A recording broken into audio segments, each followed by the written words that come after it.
Hello guys, today I'm going to discuss about encoder block, which is a left part of, or you can say, encoding block in the transformer.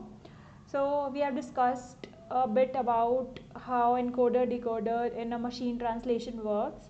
So here I'm going to discuss about specifically about encoder. In next video I'm going to talk about decoder. So if you see here, the formula here is A, attention. A stands for attention, Q stands for query, and K stands for key, and V stands for value. And okay, so we all know that query is from decoder side and these two are from encoder side. So if you look at the encoder side, so there is input. So input is nothing, it's just a, let's say, word. This is a cat, this is a dog. So this is, all those words are inputs, and there would be embedding, word embedding for this, for is, for another word, and so on. So these are all my inputs, and input embedding is generated out of these words. Okay, then after that positional encoding is done. Why positional encoding is required? You see, in RNNs what happens is, left, let's say, left word is there, and in RNNs every second word, let's say second word is taken always input from first word. Third word is taken to generate the output of third word. It requires input from first and second word, right? So it always keeps on looking at left word, which is in the left, all those words which are already passed, right? But in transformers or in attention networks, uh, we can pass all these words in a parallel model, right? We can train it parallelly. So we would need the position information, that this word is the first word, is word is the second word, and so on. So positional encoding is nothing, it's just, it just contains information about position of word in a sentence. So that is required because we are not waiting till 10th word to predict the 11th word, and 10th word is waiting for all the previous 9 words. We are not doing that. We are not working sequentially, we are working parallelly. So in that case we need information for positions.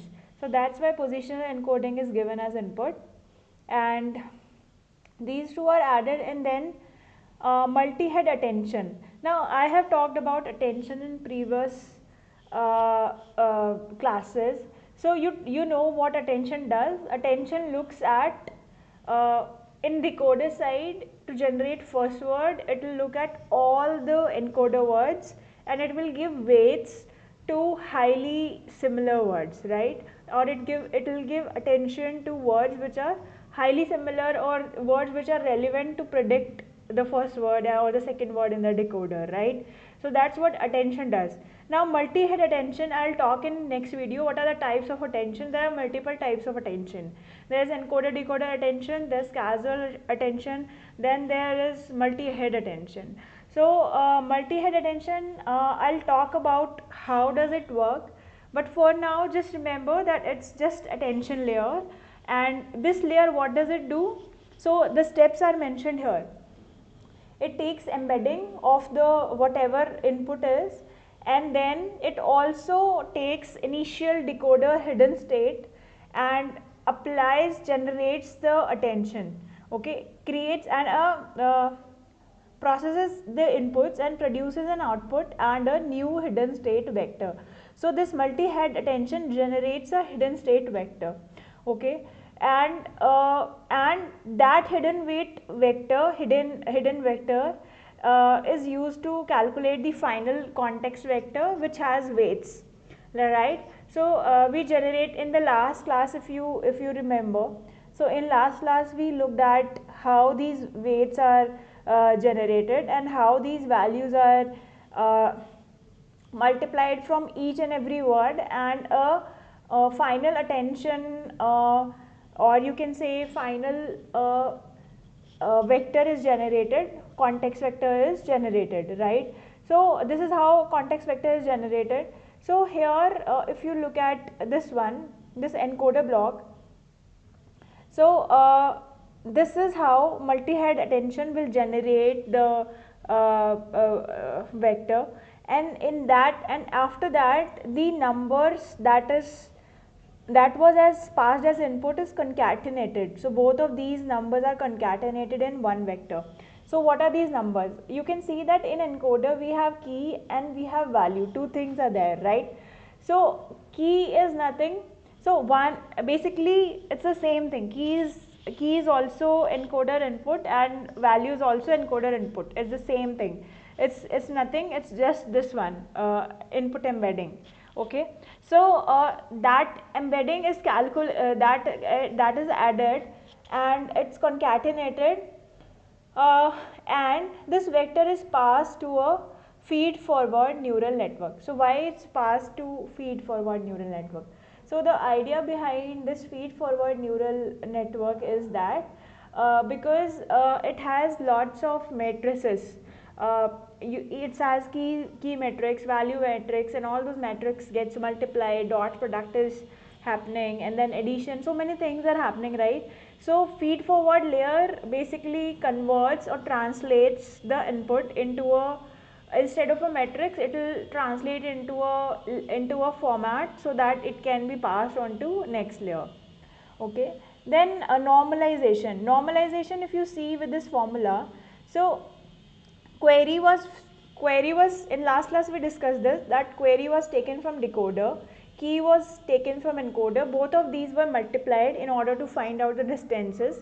So less is the distance, more weightage is the given to input words in deciding the output word, right? So that's the key and query. And then dk, this is a scaling, that is normalization, because let's say query was having number 99 and k was also having 99. If you multiply these two numbers it will be big number, right? So we scale or we normalize. So this under root dk, this value is normalization, and dk is nothing, it's just the dimension of key vector. So longer is the dimension, we want to normalize it, right?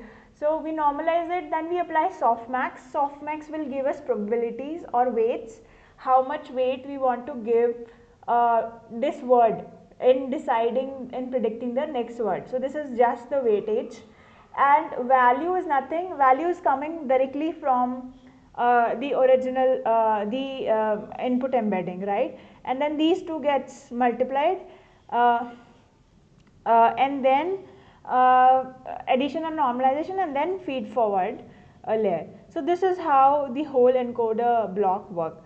So I hope this thing is clear. We in next class we'll discuss decoder block. Please do give your feedback. If anything is not clear, please put in comments.